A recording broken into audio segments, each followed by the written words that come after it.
And guys, ito na naman tayo sa ating portion na hindi ko ginagawa noon, ginagawa ko ngayon sa ngalan ng pagtitipid, no? Okay, para makatipid tayo at makasimers natin yung pera, makabili tayo ng mga anik-anik natin at hindi napupunta na lang sa mahal na label. Ito guys ha, pakita ko sa inyo, ito na, kakabit na natin yung mga nabili natin na nakatipid tayo sa bearing na mura lang talaga yan, pag nabili natin online. Alright, ayan o, ganyan guys. So ito na, ito yung binlog ko guys, naalala nyo, ito yung nilagyan ko ng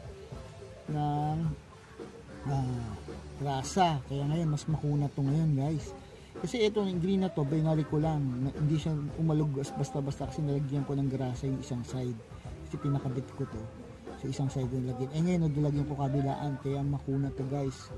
Alright, ngayon ang pagkabit nito ganito guys, no, kasi nakita ko lang kung paano ko rin tinanggal. So etong isa na to dito sa side, yan, may sukat yan sa kabila, itong green sa kabila, ito yung maliit.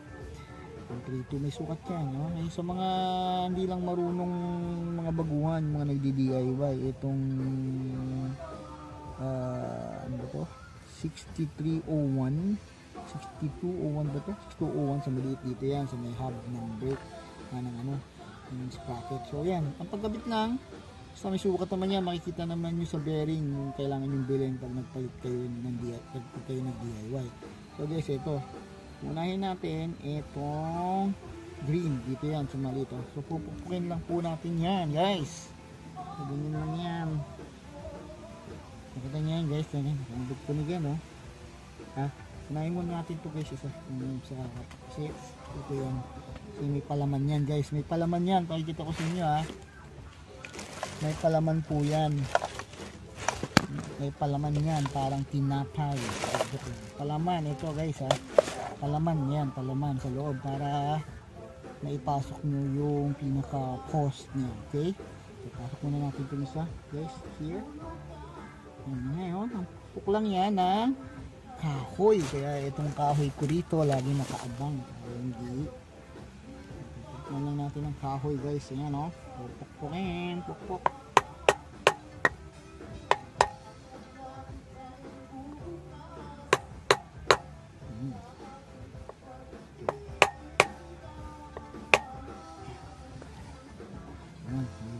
Ano pa? Maganit.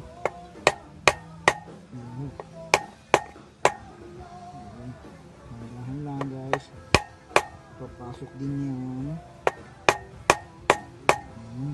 Bagong bago. Ayan guys, oh. Papasok na siya. Ayan, maganit. So, kailangan lang natin tiyagain.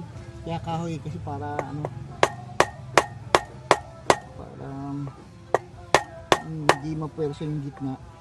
Okay, kahoy ginamit natin.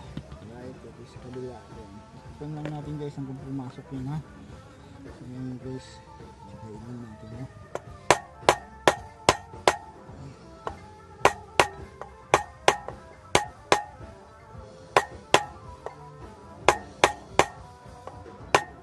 Ayan, tsaka lang guys, may tsaka may nilags, may nilaga siya guys.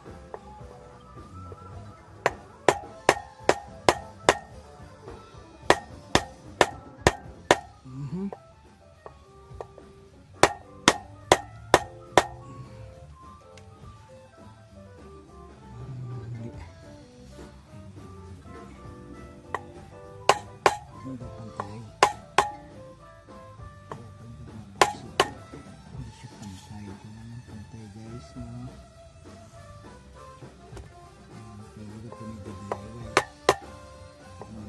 Yung pasok hindi pa pasok, dahan-dahan lang, no?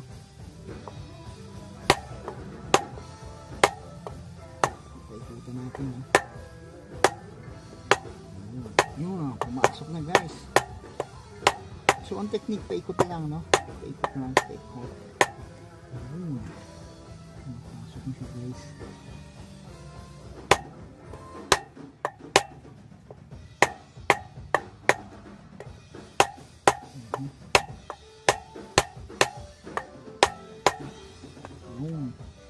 Pasok na siya guys, no? gamitan natin ng mahiwagang natin ng yan.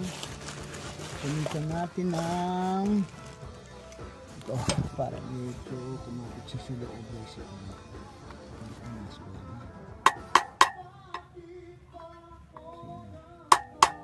Dito na sa labas pa. Nasa sa loob.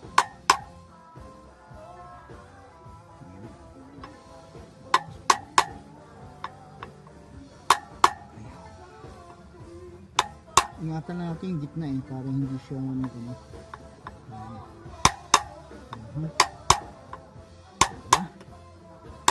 Ayun naman pumasok. Ayan guys, tapos ayan, okay na, pumasok na. Ayan, ito naman, papasok natin to dito yung palaman yan. Yung palaman yan guys, kailangan nyo nandiyan yan sa loob, kasi pag wala yun sa loob,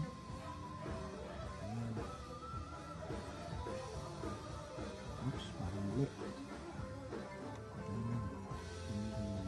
Okay. Dapat hindi siya magdala doon. So, ipas mo ito sa loob. Tingnan natin. Ayan guys. Ang pinakalig niya rin. So, papasok na rin natin itong isa. Ayan guys, papasok na natin. Papasok na rin natin itong isa. Ayan guys, papasok ko na rin. Isang bearing. Ayan. Isang bearing. Pasok na guys, katandaan nyo yung palaman. Kailangan nandun yun ha. Masarap kasi po may palaman. Hindi, para guys, para maging papasok. Okay? Pasok na natin.